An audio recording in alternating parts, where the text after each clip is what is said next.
আসেন বাংলাদেশের একটা চাইনিজ কমলার বাগানে আমরা ঢুকি। আসেন, চলে আসেন।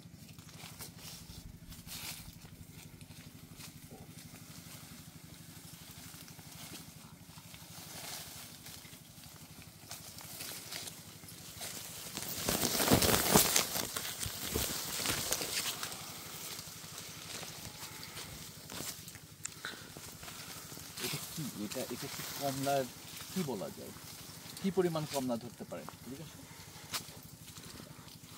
কি পরিমাণ কমলা ধরতে পারে আমরা হচ্ছে এই বাগান থেকে কিন্তু হচ্ছে দেখতে পাচ্ছি। এটা আমাদের বাংলাদেশের চাইনিজ কমলার বাগান। 6 বছর আগে, ঠিক আছে, 6 বছর আগে এরকম একটা বাগানের প্রথম বাগানের হচ্ছে ভিডিও হচ্ছে আমরা হচ্ছে করেছিলাম। সারা দেশে কিন্তু এই চাইনিজ কমলার বাগানটা হচ্ছে সম্প্রসারিত হয়েছে, এই চাইনিজ কমলার চাষ সম্প্রসারিত হয়েছে। একটা বুঝতে পারছি একটা গাছে গাছটা ধরে কীভাবে ধরে আছে কমলা, হ্যাঁ, কীভাবে কমলা ধরে আছে এবং মনে হচ্ছে সাজানো, মনে হচ্ছে এটা সাজানো হচ্ছে, কেউ সাজিয়ে রাখছে। এই হচ্ছে আমাদের কমলার অবস্থা।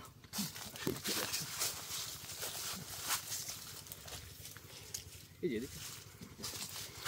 যেদিকে যায় সেদিকে হচ্ছে কমলা, এবং এই কমলা আমাদের বাংলাদেশে, এই কমলা হচ্ছে আমাদের বাংলাদেশে। যদিও এই কমলা নিয়ে প্রথম অনেক আলোচনা হয়েছে, অনেক সমালোচনা হয়েছে আমরা দেখেছি, কিন্তু যত সময় যাচ্ছে কমলার কোয়ালিটি কিন্তু ভালো হচ্ছে। আমাদের কৃষকেরা এই পরিচর্যা সম্পর্কে জানছে, এবং কমলার আমরা যদি এখানে দেখি, আপনার চেহারা দেখলে কিন্তু বোঝা যায়। দেখো, আসো, কমলার চেহারাটা কি সুন্দর, ঠিক আছে। এবং অনেকে বলে যে কমলা হচ্ছে, অনেকে বলেছে যে কমলার ভিতরে রস নেই, এখন হচ্ছে ভালো না। এটা আমরা একটা ছিঁড়ি, আমরা এখান থেকে যদি আমরা একটা ছিঁড়ি, আমরা এটা দেখাচ্ছি, দেখো তো।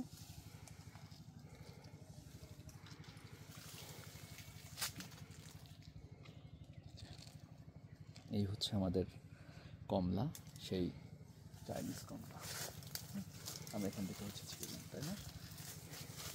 প্রত্যেকটা কি চমৎকার কালার, কি রং কি সুন্দর। এবং যদি আরো ভালো করে দেখাই, এটা কি দেখে বোঝা যাচ্ছে রস আছে কি রস নেই?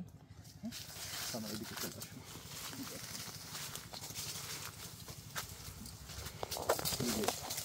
হ্যাঁ, এটা হচ্ছে সেই চুয়াডাঙ্গার জীবননগরের নিধিকুণ্ডর সেই চাইনিজ কমলার বাগান। আমরা দেখেছি যে অনেকেই হচ্ছে এই গাছ নিয়ে হচ্ছে সমালোচনা করেছে।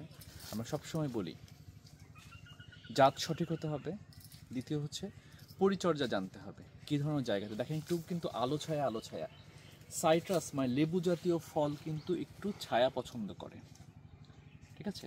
ইন্টারমিটেন্ট হচ্ছে যে সানলাইট যেটা, হ্যাঁ, একটু আলো আসবে, একটু ছায়া থাকবে। লেবু জাতীয় ফল সবসময় একটু ছায়া পছন্দ করে। সেরকম পরিবেশ যদি আমরা নিশ্চিত করতে পারি, আপনারা দেখতে পাচ্ছেন, তাহলে এরকম ফল, এই যে একটা ডাল দেখেন, একটা ডাল দেখো, একটা ডালে এরকম ধরে আছে, মনে হচ্ছে যে একসাথে বেঁধে রাখা।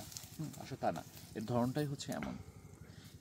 কিন্তু যারা ফাঁকা মাঠের মধ্যে একদম সরাসরি স্কোর্সিং সানলাইট যেখানে পড়ে, মানে সূর্যের তাপ সরাসরি পড়ে, সেখানে কিন্তু এত ভালো হবে না। এই ফলগুলো কিন্তু ডিফর্ম হয়ে যায়, দেখা যাচ্ছে একটু শুকায় গেছে, একটু কুকড়ায় গেছে। হ্যাঁ, সেই কথাটাই অনেকে কিন্তু হচ্ছে বলছে যে এটা হচ্ছে ভালো হচ্ছে না।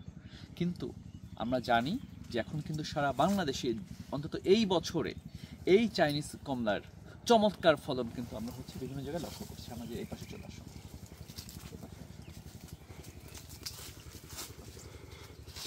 আমরা যদি এই একটা ডাল দেখি, দেখেন এই ডালে কি পরিমাণ কমলা ধরছে। তার মানে বাংলাদেশে কমলা হবে, না হওয়ার কোনো কারণ নাই। শুধু আমাদের সঠিক জাত লাগবে, আর পরিচর্যার ধরনটা আমাদের আসলে জানতে হবে। আসলে সবাই পরিচর্যাটা ভালোভাবে জানে না বলেই সমস্যাটা হচ্ছে, ঠিক আছে। আর কি এর বেশি কি ধরতে পারে? এর বেশি এই যে ডালে এর বেশি কি ধরতে পারে? এর বেশি ধরার কিন্তু আসলে কি বলবো, এটা বিমোহিত হওয়ার মতো। আমরা তো এর আগে দেখিয়েছিলাম যে প্রচুর মানুষ দেখতে আসে, এখনও কিন্তু প্রচুর মানুষ দেখতে আসে, যদিও এখন সারা দেশে বাগান হয়েছে বলে সেই দেখতে আসার পরিমাণটা কমছে, কিন্তু এইরকম কমলা আমাদের দেশে হচ্ছে, এটা অবশ্যই একটা কি বলে সম্ভাবনার কথা বলে যে ভবিষ্যতে কমলা আমাদের ভালো হবে। কিন্তু এই ধরনের পরিবেশ নিশ্চিত করতে হবে, কিন্তু গাছের ভিতরে নিচে পরিষ্কার থাকবে, ঘাস থাকবে না, আলো ছায়ার একটা ব্যাপার থাকবে, তাহলে আমরা ঠিক এই যে আমার হাতে যেমন দেখছেন এইরকম হচ্ছে আমরা কমলা